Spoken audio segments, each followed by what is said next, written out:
Of religion is changing again.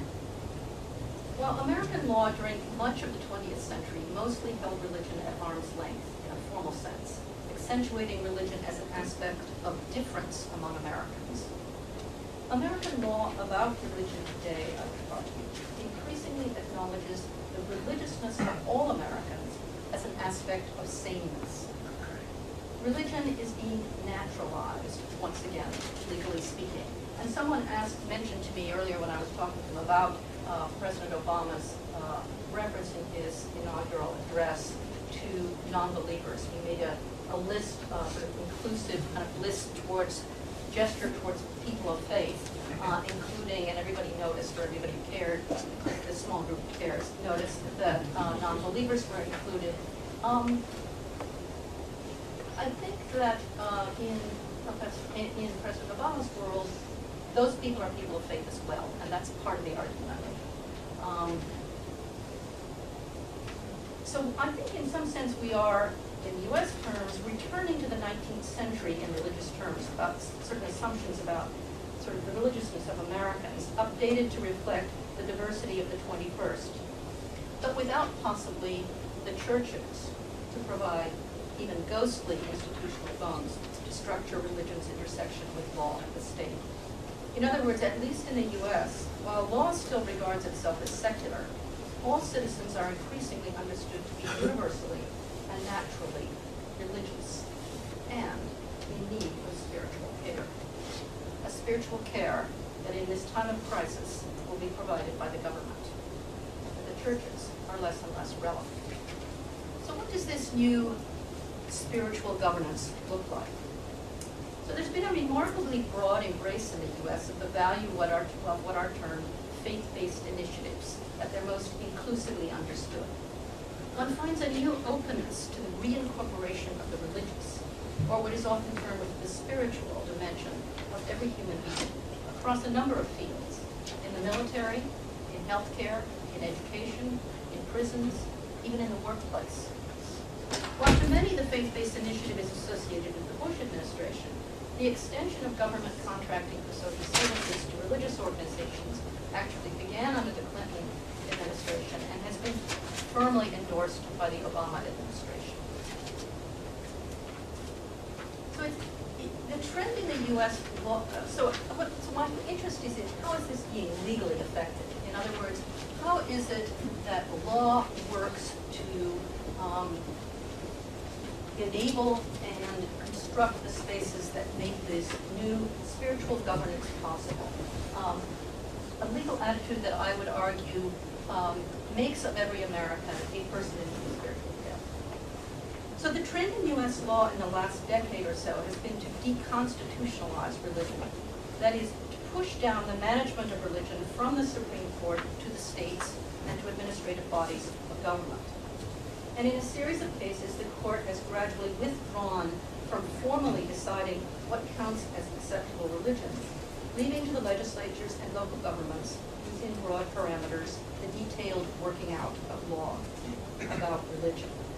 So the Free Exercise Clause is now understood only to prohibit the most overt, intentional, and discriminatory legal burdens on religion. Otherwise, the chips are allowed to fall where they may.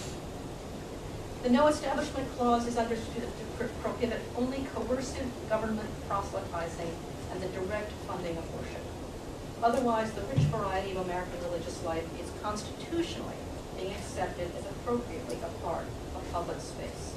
And legislatures have accepted this invitation by the court and have, to some extent, filled in the space from which the court has withdrawn, leaving lower courts to sort out the details, to develop a new theology of law, if you will, to replace the high separationism of the mid-20th century. The collapsing, I think, of the Protestant separatist model that underlies most religious human rights is immensely challenging for law. At the international human rights and constitutional levels, one can see the pressure to accommodate a greater variety of religious practices under the banner of religious freedom, including animal sacrifice, clothing and bodily practices, diet, marriage customs, use of controlled substances, alternatives to secular curricula.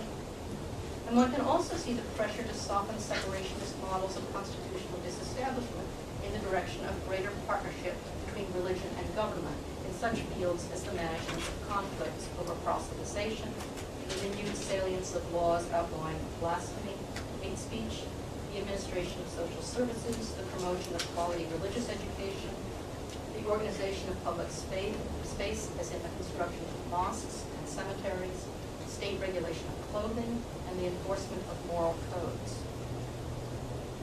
So shifting away then, I think, from a sort of human rights and constitutional law structure, thinking about religion, the return of religion means a new form of legal management of religion, that of administrative law and private regulation. What historian Franklin Pressler calls religion under bureaucracy, or religion under what is called by some legal scholars soft law, or the new governance. Horizontal regulation, that is, through a partnership between government and private regulators.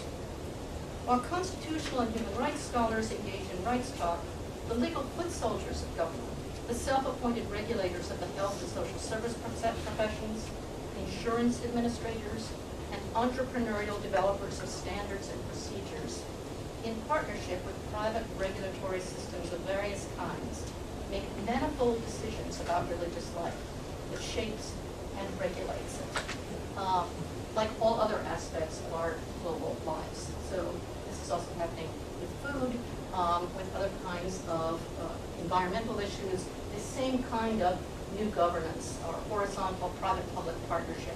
And I would argue that that same kind of regulatory system is also what is increasingly regulating religion.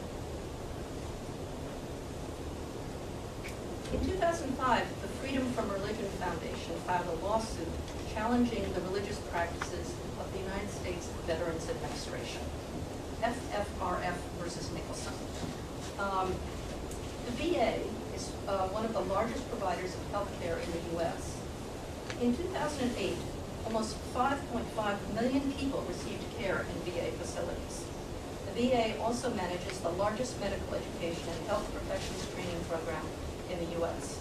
Each year, about 90,000 health professionals are trained in VA hospitals, and more than half of the physicians practicing in the U.S. had some of their professional education in the VA healthcare system.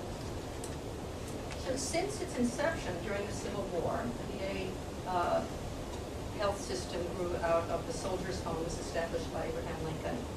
Religious services have also been provided to patients by the VA chaplaincy.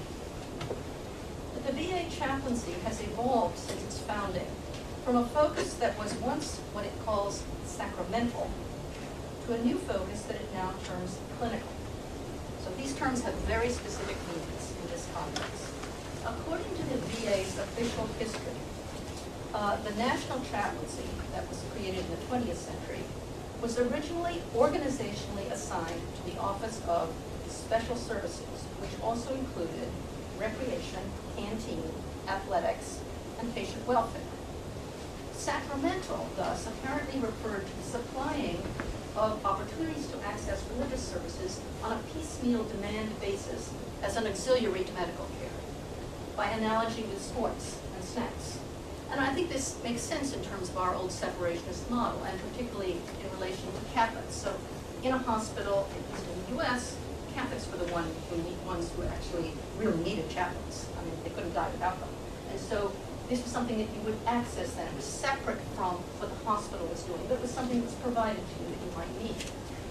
But the new clinical chaplaincy, beginning in the early 2000s in contrast, is very different. Now the chaplain has become a member of the medical team. So in order to, quote, as it says in its description of this, to effectively implement its clinical chaplaincy program, the VA chaplain service was recently reorganized under the Medicine and Surgery Strategic Healthcare Group. And the purpose of this reorganization was to recognize VA's chaplaincy as a clinical, direct patient care discipline. Now, every VA patient, outpatients as well as inpatients, are given an initial spiritual assessment upon admission, and recommendations are made concerning that patient's need for spiritual care. This is every patient in the VA system, VA healthcare system, and every patient's medical team includes a chaplain. So the way these assessments are done is through the use of computerized tools that measure information about organized religious activity, non-organized religious activity, intrinsic religious values, and all of these are given a number, and the patient is then given a total religious index. If their spiritual health does not measure up as measured by this number, then they are given a spiritual prescription in addition to that. And the VA chaplaincy then provides spiritual care. And it's easy to mock this, and it's usually astounding to most of my audience. Think of this in the context of PTSD, which is huge in the VA system right now. So while the VA argues that this kind of government-funded faith-based treatment is constitutionally permissible as long as it is non-coercive, and it is formally an opt-out. You have a constitutional right. The avowedly atheist Freedom from Religion Foundation argued to the court that routinely to assess every VA patient's spirituality is in effect, in classic American terms, to establish religion. To assume that a patient's health has a spiritual aspect, they say, is to promote religion over non-religion, something which the U.S. Supreme Court has repeatedly spoken of as prohibited to government. To do so, it is said, is to discriminate against atheists and to suggest that religion is a positive good, rather than being an optional or recreational thing. The VA, the FFRF complains, has undertaken to diagnose spiritual injury and to offer religious cures. And by doing this, VA chaplains have crossed the constitutional line by incorporating religion into the delivery of all VA healthcare services. In its briefs for the court, the VA defended the integration of medical and spiritual care, explaining that it is required by law to provide comprehensive secular, psychiatric, and psychological counseling and related services for veterans and soldiers who are receiving treatment. Such treatment, they say, has always been provided by psychiatrists, psychologists, and chaplains working together. It is the role of VA chaplains in this effort to ensure that patients receive professional, clinical pastoral care. Now, interestingly, one of the reasons this caught my attention was this case, which is not an important case, and it's the Wisconsin Federal District Court granted a motion for summary judgment in favor of the VA, that is without any hearing in court, concluding that no constitutional violation had occurred because the VA's purpose was secular, the delivery of health care, and because all religious activity was voluntary on the part of the patient. So the shift from what is termed a sacramental to a clinical chaplaincy fully integrated into the medical team, and the apparent presumptive view shared by the VA and its accrediting agency that every patient is a spiritual person, flies in the face of much, as I said, much U.S. Supreme Court language. One would have thought that at least a hearing on the facts was required. But I think the fact that it's not is one indicator of kind of shift in sort of national sensibility about the nature of the human person and a greater acceptability of spirituality as a natural aspect of human existence. Now, what is this clinical pastoral care that is provided by the VA? And is it religious or not? Now, clinical pastoral care, and this is a long history, I won't do very much of it today, is an invention of the 20th century. While Christians, laypersons as well as clergy, of course, like many other religious persons, have always understood visiting the sick to be a religious obligation, in the 20th century, particularly within Anglo-American Protestantism, and this is true in Canada as well, a new hybrid clerical practice developed that reimagined what was formerly understood to be distinct from the work of doctors and nurses to be the work of a new kind of healthcare professional. And new psychologies were combined with traditional clerical forms of ministry in formal internships that taught those ministers to convert their religious practices into a new form